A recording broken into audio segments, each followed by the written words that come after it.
皆さんこんにちは、オルタナチャンネルの内藤です。ウィン渋谷ジャパンです。前にやった企画なんですけど、何に使うか知らない10個のもの。お、第2弾来ました。あれ結構ね、好評だったよね。そう。じゃあ早速いきますか。じゃあ俺がクイズ出すんで、もう内藤は何にも知らない状態だから。何も知らない。だからみんなもぜひ一緒に考えてください。そうだね。まずこちら。チュッパチョップス。これ、飴を取ったやつですね。ここ穴があるでしょ。なんかリコーダーみたいな。この穴は何に使うためのものでしょう。これは知ってます。知ってた？これ知ってる。マジで？これは子供が間違えて飲み込んだ時に息ができるように穴が開いてる。残念。嘘。だけどそっか。これ縦にも普通に穴開いてる。そうだよ。それ前回のペンのやつといろいろ勘違いしてるでしょ。そうだ、ボールペンの先っぽのやつか。引くわ。正解は、これ飴が固まった時に落ちないため。もうまっすぐだとスポスポ抜けちゃうんだけど、固める時にここに固める時にここに飴が入り込んで固まることによってずれないっていう。なるほど。やべえ、はずいミスしたな俺。第2問。はい、こちら。うわ、出た。これコーラね。これ知ってる可能性あるんだけど、キャップが取れますね。ただここにリングが残ります。これは何のためのものでしょう？多分開封済みかどうかを調べるやつ。正解。これは聞いたことある。聞いたことある。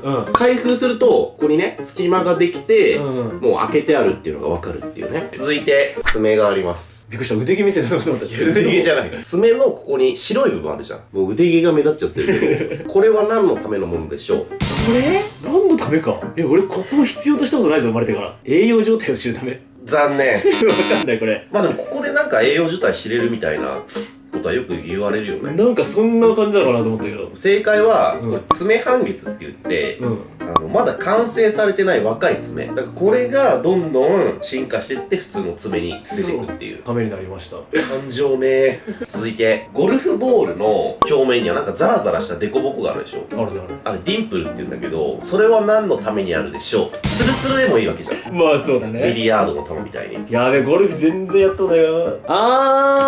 だけどゴルフが一番硬いじゃん。どういうこと？クラブってめっちゃ先っぽ硬いじゃん。だから丸だと割れちゃうんじゃない？力を分散させるとか。残念。違うか。あのデコボコがないと半分ぐらいしか飛ばないらしい。ある方が飛ぶんだ。ある方が飛ぶ。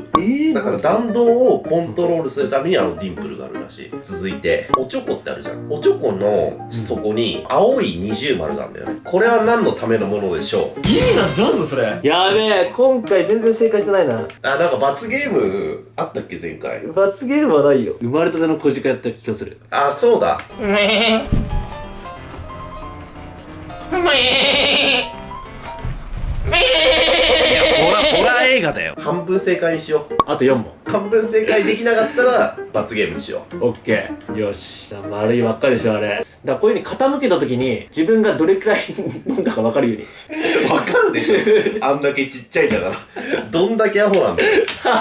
残念。分かんない。正解は、透明度を見るため。なんか日本酒が少しでも濁ってると白と青の境がぼやけて見えるらしい。じゃあ続いて、これ結構答えというか諸説多いから一つでも当たれば OK ですよ。日本の法定速度は100キロなんだけど、車のスピードメーターは180キロまであるのよね。日本の法定速度は100キロなのに180キロメートルまでスピードメーターあるのはなぜでしょう？これ俺ペーパードライバーだけど分かるかもしれない。日本は輸出が多い。海外の法定速度にも対応できるように。正解。これなんか諸説あるらしくて、一応海外の道路事情とも合わせて作られてるっていうのと、スピード違反っていうのは公道で適用されるから、私有地では関係ないから一応あるっていう。坂道とかだと100キロ以上出さないと、登っていかないから、一応100キロ以上の馬力出せるように備えている。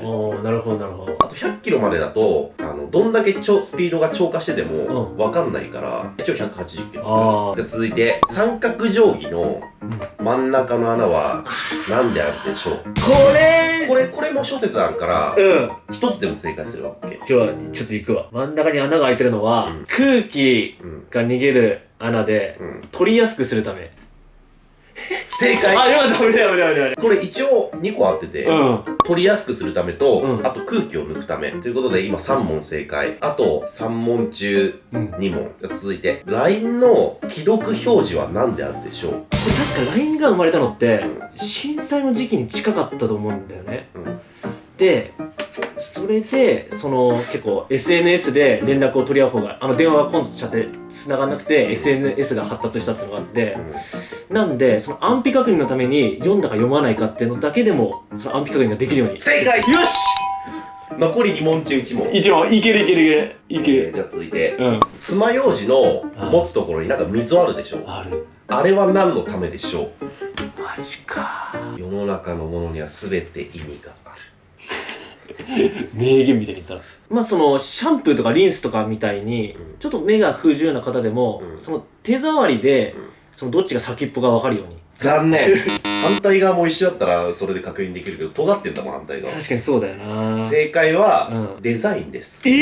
それなしでしょ。でもデザインにも意味があって、うん爪楊枝の反対側ってさ、焦げてんじゃん。あれはなんか製造過程で焦げるのは仕方ないらしいんだけど、あれがまっすぐだとその焦げが目立っちゃうから、あえてあそこに水を入れて焦げを目立たなくするために飾りの彫りを入れてるっていう。すげえな、そのためなんだ。そう。ということで、ラスト1問。これ正解できたら罰ゲームはなし。これね、最後俺知ってた。これ知ってるかもしれないな。じゃあ最終問題。Amazon のロゴには、これ知ってるな。こういう風に笑顔のマークあるじゃん。あれは何のためでしょう。これは分かる。Amazon A から Z すべての商品をうちは取り扱ってますの A から Z への矢印。正解です。よーし。いや、腹毛腹毛やめてよ。腹毛腹毛が残念で。